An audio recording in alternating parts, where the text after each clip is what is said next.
Hello, I'm the 10-minute English teacher. Let's get you exam ready. Today we're thinking about an Inspector Calls by J.B. Priestley, and I'm going to get you to learn 25 quotes without looking. Before we get going, don't forget to like and subscribe. There are plenty of things on the channel to help you know the play like an expert and revise for English literature. Okay, an Inspector Calls. Let's learn 25 quotes without looking. And we're going to start with level 1.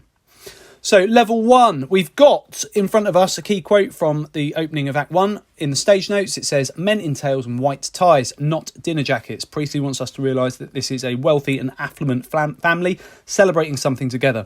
So we're going to start with some key images for the key words in the quote. So here we are. We've got tails and white ties. So this is going to help us to really lock in those key words in the quote to help us to remember. So I'm going to walk you through the key quotes now. Quote number 2.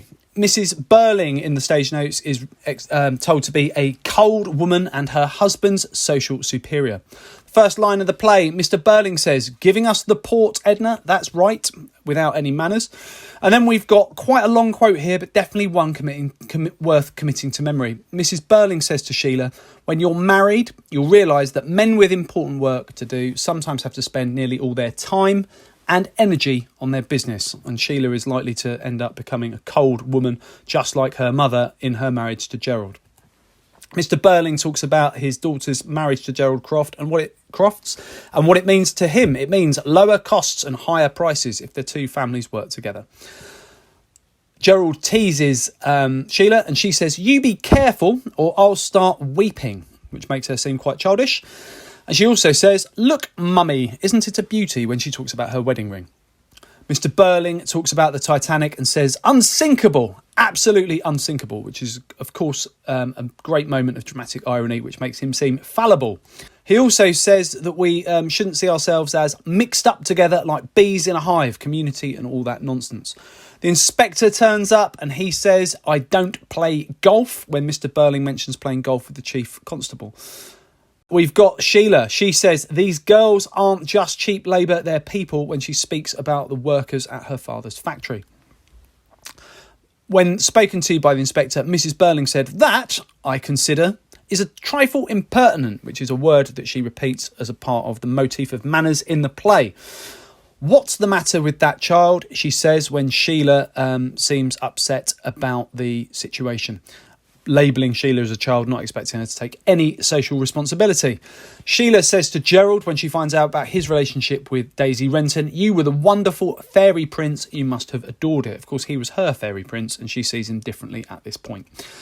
Mrs. Burling talks about the idea that Eva Smith would be unlikely to have refused the stolen money she was offered by the young man who has gotten her pregnant and left her, as if a girl of that sort would ever refuse money.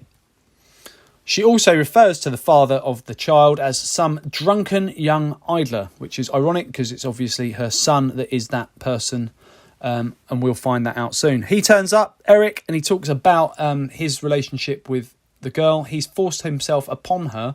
He says, I was in that state when a chap easily turns nasty.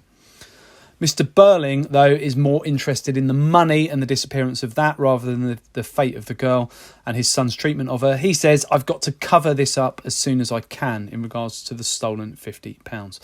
The inspector then speaks to the family after having inspected all of them, and he says their lives, their hopes and fears, their suffering and chance of happiness all intertwined with our lives. That's what he says about the poor. There is a really wonderful, lovely way that you can learn this. We've got these letters in the keywords, L, H, F, S, C and H. And that makes this little mnemonic for you. Livy hopes for some cheese and ham. So we've got Livy hopes for some cheese and ham. There's a cheese and ham sandwich. Their lives, their hopes and fears, their suffering and their chance of happiness. Sheila says, I'm going anyhow in a minute or two, which is definitely worth remembering and committing to memory because she threatens to leave the family, so disgusted as she is with their attitudes and their actions, but she doesn't actually leave at all. She stays put. Gerald is asked if he wants to hear about what else has happened with the inspector in his conversations with the rest of the family. He says, that's all right, I don't want to. He's meant to have cared for her, but he doesn't actually have any interest in her fate and her demise and what actually happened to her. Eric is somebody also who threatens to leave and doesn't. He says, I don't give a damn now whether I stay here or not.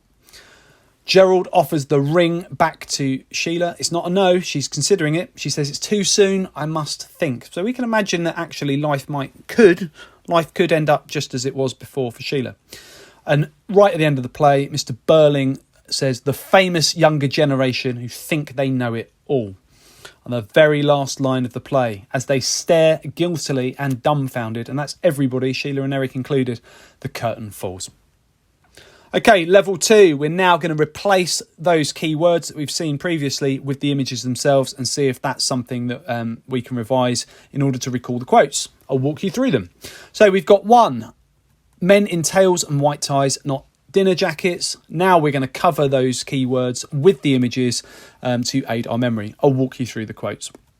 So Mrs. Burling is a cold woman and her husband's social superior. Giving us the port, Edna, that's right, is said by Mr. Burling. It's the first line of the play. When you're married, you'll realise that men with important work to do sometimes have to spend nearly all their time and energy on their business, is what Mrs. Burling tells Sheila. Mr. Burling talks about lower costs and higher prices. You be careful or I'll start weeping, says Sheila, who is quite a juvenile and childish person at that point in the play. She says, look, mummy, isn't it a beauty, when she speaks about her wedding ring. Interestingly, later on, she'll start referring to Mrs. Burling as mother to reflect the change in Sheila when she realises the impact she's had on Eva Smith. Unsinkable, absolutely unsinkable, says Mr. Burling about the Titanic. Mixed up together like bees in a hive community and all that nonsense, says Mr. Burling about society. I don't play golf, says the inspector to Mr. Burling. These girls aren't just cheap labour, they're people, is what Sheila says to contradict her father. That, I consider, is a trifle impertinent, says Mrs. Burling to the inspector. What's the matter with that child, says Mrs. Burling about Sheila. You were the wonderful fairy prince. You must have adored it, is what Sheila says to Gerald. As if a girl of that sort would ever refuse money, says Mrs. Burling. Some drunken young idler is the father, of course, that's Eric. She thinks a public example should be made of him, and that would, of course, be the end of Mr. Burling's chances of a knighthood. I was in that state when a chap easily turns nasty, says Eric, who's forced himself upon the girl and assaulted her. And of course, his father is more interested in himself and sees himself as the victim because Eric has also stolen money.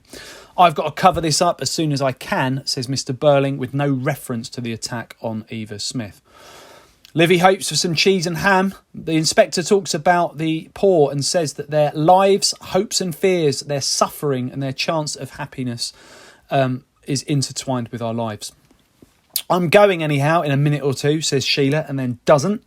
That's all right, I don't want to, says Gerald when asked if he'd like to hear about what the inspector spoke to the rest of the family about. I don't give a damn now whether I stay here or not, says Eric, similarly to Sheila, and then doesn't leave. And when offered the wedding ring back, she says, it's too soon, I must think. The famous younger generation who think they know it all, says Mr. Burling to Sheila and Eric right at the end.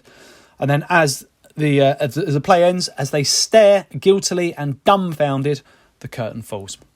So we've had a review of those now, really coming to lock those key images into our minds.